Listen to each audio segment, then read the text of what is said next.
আসসালামু আলাইকুম। বর্তমান সময়ে ভাইরাল পেশোয়ারি গোস্ত নিয়ে আমি আজকে আপনাদের সামনে হাজির হলাম।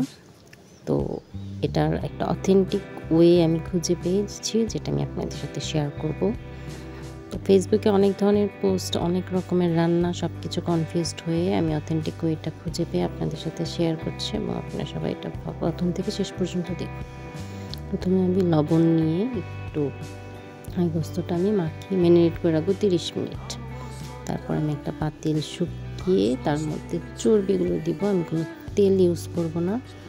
তো চর্বিগুলো আমি সবার শেষ নিচে দিয়ে নিচ্ছি। পাতিলের একদম তলিতে আমি চর্বি দিয়ে তার উপরে আমি মাংস দিব। মাংস দিব এবং হাড়গুলো ট্রাই করবেন সবার নিচে দেওয়ার। একটা পায়ের হাড় যদি নেন তাহলে এটার স্বাদটা ভালো আসবে। এবং হাড়গুলো আমি নিচে দিয়ে গোস্তের ফাঁকে ফাঁকে আমি আবার চর্বি দিয়ে নিয়েছিলাম। তো চর্বি দিয়ে সুন্দর করে পুরাটা সাজিয়ে নিলাম।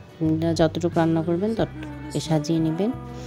তারপর আমি এখানে যে উপকরণগুলো ইউজ করেছি সেগুলো আমি আনাম না দিয়ে, আমি আস্ত না দিয়ে আমি কেটে দিয়েছি। দেখতে পাচ্ছেন টমেটো দিয়েছি, কেটে দিয়েছি, আদা, তারপর রসুনও আমি এখানে আনাম না দিয়ে আমি কেটে দিয়েছি, ভেঙে দিয়েছি, পেঁয়াজ কেটে টুকরো করে দিয়েছি, পুরাটার মধ্যে ছড়িয়ে দিয়েছি। আর আমি গোলমরিচ দিয়ে নিলাম সবার শেষে।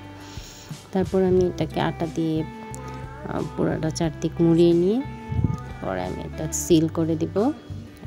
চুলা জাল ধরিয়ে দিলাম।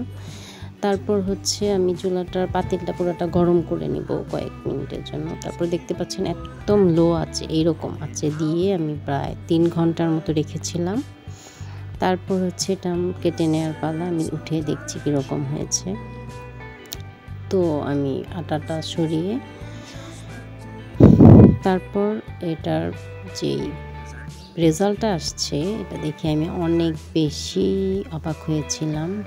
পুরোটা আমি মিলিয়ে নিলাম এবং এটা অনেক বেশি সফট এবং জুসি হয়েছিল। আমি ভেঙে দেখাচ্ছি।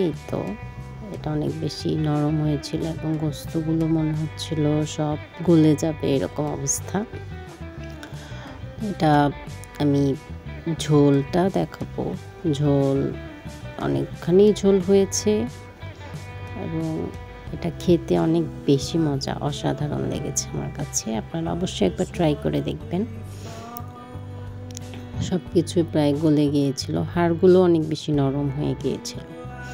এবং এটা আলু কোনো কিছুই দিইনি আমি, ঘি তেল কিচ্ছু ইউজ করিনি, জাস্ট আমি চর্বি দিয়ে এটা পুরোটা রান্না করেছি। যাদের কোলেস্টেরলের প্রবলেম আছে তারা এটা না খাওয়াই ভালো।